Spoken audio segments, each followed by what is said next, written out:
Hello Internet, and welcome back to my reviews of the Spider-Man movies leading up to Spider-Man Across the Spider-Verse. Today we're here to talk about what many consider to be the worst Spider-Man movie in existence, and the lowest grossing Spider-Man movie to date, The Amazing Spider-Man 2. I happen to be one of the few who rather enjoyed The Amazing Spider-Man 2, but like Spider-Man 3, this movie had so many flaws, which I will get to in just a second. Released on May 2nd, 2014, The Amazing Spider-Man 2 follows Spider-Man, played once again by Andrew Garfield, who has to deal with a new threat in the form of Electro, played by Foxx, who reprises the role in Spider-Man No Way Home. To be perfectly frank, I was never a fan of Electro's design in The Amazing Spider-Man 2. The blue just didn't work for me. I'm glad they made him yellow, and expanded on his personality more in Spider-Man No Way Home. And then we have Harry Osborn, played by Dane DeHaan, Peter Parker's childhood friend who becomes the head of Oscorp after the death of his father Norman, from a genetic disease that he ends up getting. This version of Norman Osborn is pathetic compared to Willem Dafoe. Just like how I prefer James Franco over Dane DeHaan as Harry Osborn. Looking back, I'm glad they didn't go with this version of the Green Goblin in Spider-Man No Way Home, because this version of the Green Goblin looks hideous. My biggest problem with The Amazing Spider-Man 2 is the fact that there are too many damn villains. I had the exact same problem with Spider-Man 3, but not so much with Spider-Man No Way Home. There are also too many convoluted plotlines that don't mix well together at all. The tone was inconsistent, and the screenplay and writing could have been better than it was in the final product. In fact, there was only one villain who got very little screen time, and was not at all essential to the overall plot of The Amazing Spider-Man 2, and that is the Rhino, played by Paul Giamatti. He only appears in the opening and ending of the movie, and you sometimes forget that he's a thing, and that just pissed me off. Rhino is supposed to be one of Spider-Man's greatest adversaries, and they just crunched him down to what is simply a cameo, kind of like Jared Leto's Joker from Suicide Squad.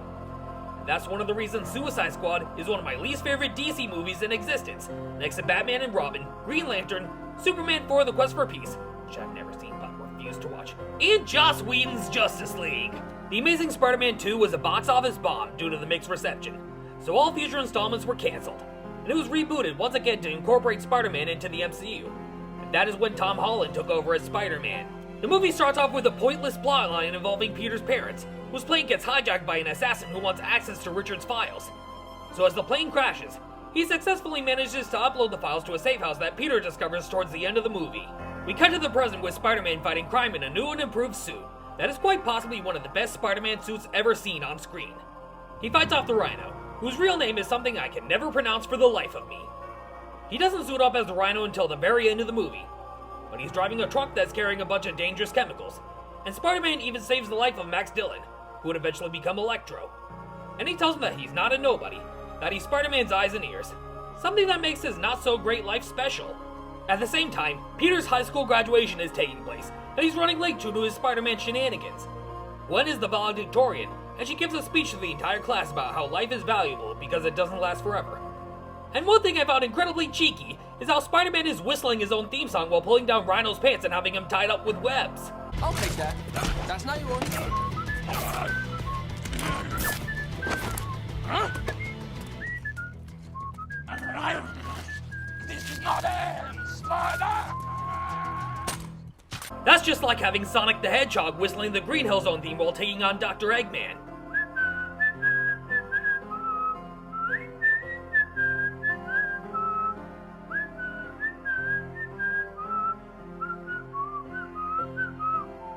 Or Mario whistling the Overworld theme from Super Mario Bros. While stomping on Goombas and defeating Bowser.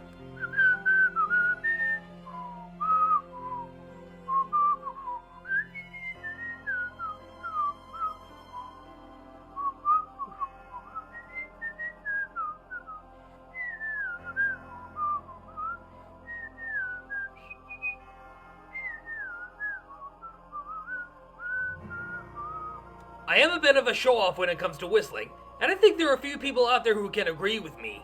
So Peter then makes it to his high school graduation, where Stan Lee is attending, and he starts to get visions of Gwen's father, who died in the first Amazing Spider-Man. And he remembers what he said to him as he is dying. So then after telling her about the visions, Gwen breaks up with Peter, but they eventually come back together towards the middle of the movie. Harry Osborn returns home, and he sees his father Norman for one final time. This version of Norman is played by Chris Cooper, and like I said, Willem Dafoe is superior to this version of Norman. After telling his son that his terminal illness is genetic, Harry is at the age where it starts to develop, and after he leaves, we see that Norman's on sabbatical, honey. So Harry takes over as CEO of Oscorp after Norman's death, and we see a lady named Felicia, played by Felicity Jones, who is also known for playing Jyn Erso in Rogue One. She is Harry's right-hand woman. In the comics, Felicia is known as Black Cat, but we don't see Black Cat in any movies. But she does play a prominent role in the PS4 Spider-Man video game as DLC. We see that Max Dillon is in fact an electrical engineer at Oscorp, and he shows up to work on his birthday of all days. And he won't stop fantasizing about Spider-Man. Now he saved his life and called him Spider-Man's eyes and ears. So while he's dealing with some dangerous maintenance, he loses his balance and falls into a vat of electric eels. Kinda like how Jack Nicholson fell into a vat of toxic chemicals that turned him into the Joker. The eels turn Max into a living electric generator, and thus he becomes Electro. Harry's then reunited with Peter, and they share a happy moment together that doesn't last very long. At first, Peter doesn't know about Harry's condition until much later, and they're being eavesdropped by the board at Oscorp. So Peter then finds Gwen, and they agree to start over as friends, and where she tells him that she's thinking of moving to England if she ever gets a scholarship at Oxford. And that's when we find out that there's trouble brewing. Max wakes up in a crematorium, and his body turns all blue and staticky. And he then makes it to Times Square, where they immediately recognize him as a threat that only Spider-Man can stop. Peter suits up as Spider-Man, and he tries to calm the situation down. As the police are firing at Max, he begins to attack innocent people. And here, Spider-Man's web shooters are fried due to the electric overload. That's when Max starts seeing Spider-Man as his enemy, thinking he betrayed him and lied to him. So the authorities apprehend Max and take him to Ravencroft Institute. The only other movie we see Ravencroft in is Venom Let There Be Carnage, which is completely unrelated to any existing Spider-Man movie to date, all except for Spider-Man Far From Home and Spider-Man No Way Home. And that's where he refers to himself as Electro. Peter's then looking for ways to have his web shooters absorb electric current so that they don't overload. Meanwhile with Harry, his symptoms are starting to show, and according to something left to him by Norman, Spider-Man's blood could help save his life. So Harry calls Peter on the phone, asking Spider-Man to come over and give him his blood, since Peter sells photos of Spider-Man to the Daily Bugle. But Peter's afraid that it'll make his condition worse than it already has become. This is where Harry loses his shit.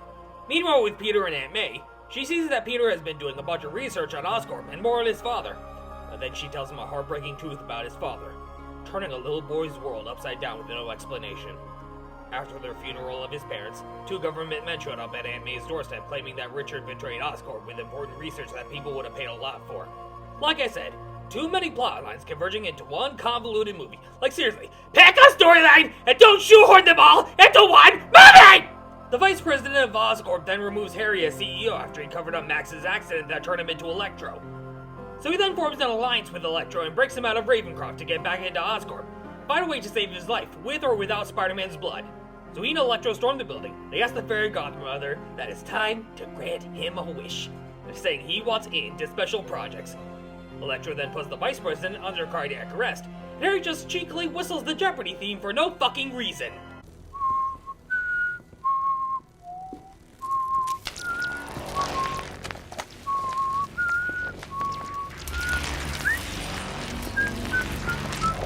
What is it with these characters cheekily whistling songs while they do some serious shit? That's like breaking into a facility, disguised as a security guard, and whistling It's a Small World.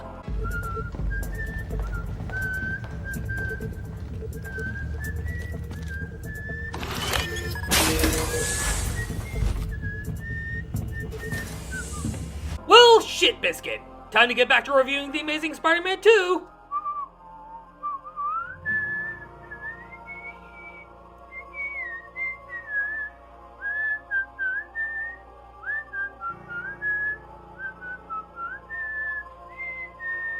Turns out that deep in the basement of Oscorp is just what Harry needs to be cured. The extracted venom of the spiders that Norman and Richard were working with, and where one of them gave Peter his Spider-Man powers. But after he is injected with the venom, his illness accelerates, and it turns him into a goblin-like creature, but his health is restored by an armored suit. While this variation of the Green Goblin looks more accurate to what he would look like in the comics, he looks fucking hideous compared to Willem Dafoe's Green Goblin. Willem Dafoe is just creepy as the Green Goblin, whether he has the mask on or not. That's why Willem Dafoe is to the Green Goblin what Robert Downey Jr. is to Iron Man, or what Hugh Jackman is to Wolverine. Perfect casting that cannot be replaced. Peter then discovers a link to his father's research, and it takes him to an abandoned subway station used by President Franklin D. Roosevelt. After he goes in, we see a video message from Richard saying that Oscorp are the real bad guys, and that Norman Osborn stole his research on the spiders to create weapons without his authorization. As he leaves, he learns that Gwen got offered the scholarship at Oxford, and that she's leaving for England that evening. He leaves an adorable message for Gwen with his webs, and they agree to go to England together, as he professes his love to her, and that's when Electro strikes once again. Peter still doesn't want Gwen to get herself killed because of what her father said to him as he was dying, and he finally finds a way for his web shooters to not overload with electricity. So he enters a power grid and goes face to face with Electro one last time, while we hear a dubstep rendition of Itsy Bitsy Spider. Much to Spider-Man's embarrassment, Gwen finds Peter, and she helps him overload Electro's body, killing him. Meanwhile, in another universe, Tom Holland butchers a spell trying to get the world to forget that Peter Parker is Spider-Man, and this causes Electro to escape death and be sent into the MCU, where he comes across Tom Holland wearing a temporary suit provided to him by Doctor Strange, and the Sandman, played once again by Thomas Hayden Church. And then in comes the fake Green Goblin. I say fake because there is only one real Green Goblin, and his name is Willem Dafoe. The one we got in The Amazing Spider-Man 2 is not the Green Goblin. And once again, I'm glad that Dane DeHaan did not reprise his role in Spider-Man No Way Home. He deduces that Spider-Man is in fact Peter Parker when he's seen with Gwen, who he interacted with in the elevator back at Oscorp. So then Spider-Man and the fake Green Goblin fight. And then a scene that makes me cry every time because of a recurring fear of losing someone I care about. The fake Goblin brings Gwen up to the top of a clock tower and drops her. Spider-Man fights with the Goblin, and he tries to save Gwen, but by the time his web reaches Gwen, she hits the ground and she dies. Like I said, this makes me afraid of something happening to my real-life girlfriend. Peter gives up his life as Spider-Man after Gwen's death, and he blames himself for not saving her. Even when teaming up with Tobey Maguire and Tom Holland, he tells them that ever since Gwen died, he had become bitter and consumed with guilt for not saving her. However, that moment receives the proper closure when he saves Zendaya's life during the final battle in Spider-Man No Way Home. And like I said, the reason why I consider Spider-Man No Way Home to be the best Spider-Man movie in existence is how it ties up loose ends left behind by not only the Sam Raimi movies, but also the Mark Webb movies too. 5 months later, Harry's imprisoned at Ravencroft, and we get a teaser for a Sinister Six spin-off that will never see the light of day. But with all the Marvel movies being made by Sony, like Morbius, Kraven the Hunter, El Muerto, Madam Web, and Venom 3, anything is possible. This is where the Rhino escapes from prison and runs amok. And as he's about to trample a little boy in a Spider-Man costume, the real Spider-Man swoops in and saves the day. This little boy is someone who Spider-Man helped out earlier on in the film. And the thing about this ending that pisses me off the most is that we don't get to see a full fight between Spider-Man and the Rhino. Just Spider-Man swooping in and getting ready to pummel the shit out of him. And a massive cliffhanger. And this is the last we see of Andrew Garfield, before he joins forces with Tobey Maguire and Tom Holland in Spider-Man No Way Home. I'm giving The Amazing Spider-Man 2 a 4 out of 10. Looking back, this movie is definitely my least favorite of the Andrew Garfield Spider-Man movies. There were too many convoluted plotlines that resulted in a 2-hour mess. And there were too many damn villains, just like with Spider-Man 3. And they did the Rhino dirty. In fact, every villain in this movie was done dirty, before Electro redeemed himself in Spider-Man No Way Home. But I will say that one of the redeeming qualities of The Amazing Spider-Man 2 was the overall design of Spider-Man's suit, and the musical score by the legendary Hans Zimmer. Andrew Garfield and Emma Stone still had great chemistry on screen as Peter Parker and Gwen Stacy, but everything else, looking back, could have been a lot better than what we got in the final product. It was because of this movie's poor box office reception that Tom Holland eventually took over as Spider-Man for the MCU. Stay tuned for my upcoming review of Spider-Man Homecoming coming soon. Until then, I'll see you all next time.